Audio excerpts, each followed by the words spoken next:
first to market strategy. Now this is really about the meat of how we go to market. It's speed. We do a test market. We do some testing in the market, and that takes about 30 to 180 days to do that market viability testing. You know those first two steps I showed you that most people don't do because they don't know how and they don't have the resources? That's critical to us. Our whole business is based on that market viability test. The whole category is based, and it takes 30 to 180 days to get that back. It's going to come back yes, no, or maybe. If it comes back no, we drop it. You're free. You can take the IP and go do what you want. We're moving on to the next thing. If it comes back yes, we're going to put a lot of money toward that and roll it out fast. It's probably going to be on stores in 12 months. If it comes back maybe, then we're going to tweak it, and we're going to try to listen to what the market says about why it was a maybe, make some changes, make some adjustments, retest it, maybe test it again, and till we get it right. And basically, once the math formula works, the math formula is the metric of X amount of people had an ability to buy it, X amount of people did actually buy it, and here's how much money that netted. And once that math formula works on a small scale in a test, you dump more money in, and it's exponential. And that's why the industry looks at a lot of products, passes on a lot of products, but the ones that make it go fast with a lot of money behind them. I'll go ahead and get your question.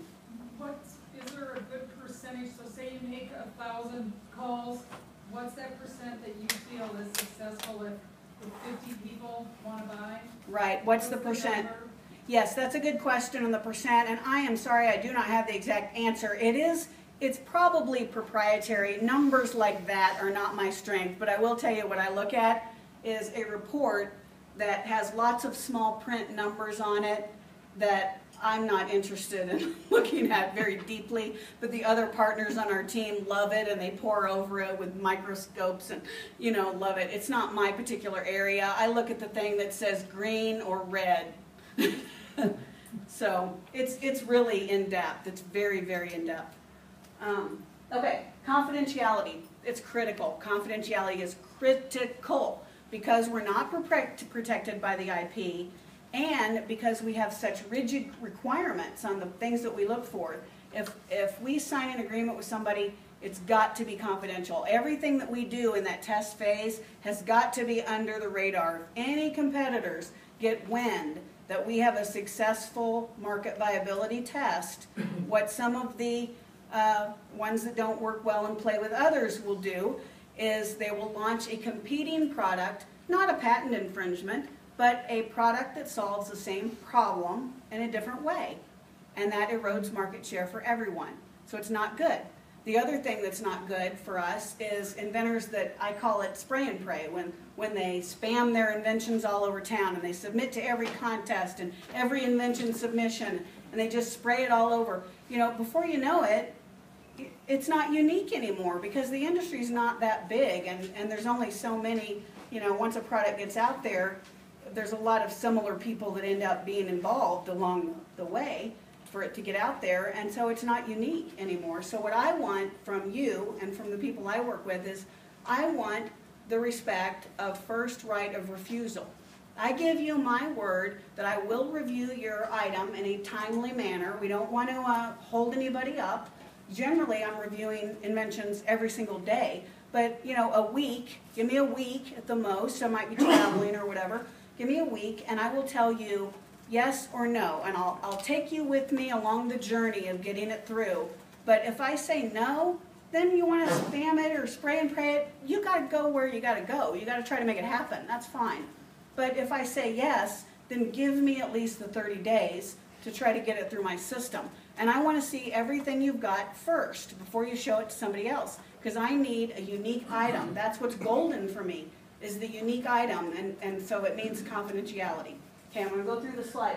Product lifestyle. Thank you, patent attorney, for bringing up the short life cycle. 1 to 5 years, but the thing is, 5 to 8 million units, 5 to 8 million units per year for that 1 to 5 years is considered a winner. So that's what all the winners do. They do 1 million is not really considered a winner. One, using a baseball analogy, is like a single. 5 to 8 million for 5 years, that's a home run. Distribution channel. the distribution channel is controlled. The reason we don't worry about the Asian and offshore competition is because by the time that product is in the store, they cannot respond that quickly. They can't make it and get on the shelf in time to knock us off.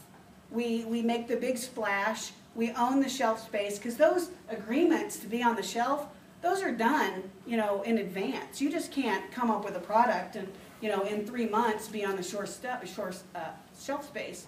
So we've locked up that whole channel that the Asian offshore competitors cannot knock us off. All the money's been made. By the time they make it, you know, if they do make it, then we've made all the bulk of the money and we moved on to some other item and they can have the knockoffs because we're on to the next item. Do you protect or encrypt your communications? Yeah, we have all that. Protect or encrypt our communication, yes, we do. Patent not required, okay, I talked about that already, don't want to cover that. Questions about any of this? Okay.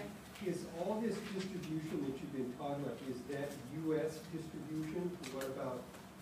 The question is about international rights. Yeah, so international markets, not manufacturing sources, but markets for this thing. Yes, the bulk of the money is made in the United States still, so we focus on that first. Once we have that locked up, we do handle the international distribution rights, and that is getting more and more prevalent.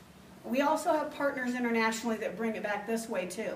Sometimes they're doing well selling products over there, and we bring it in and handle those operations for them. Is So it's there both. a made-on-TV culture in Europe, for example? Yes, there is a made-on-TV culture in Europe. Yeah, and there's Australia's really big. In fact, many countries have a as-seen-on-TV category that is beginning to emerge because these products turn, and they turn fast, and they sell a lot. It's a $150 billion industry.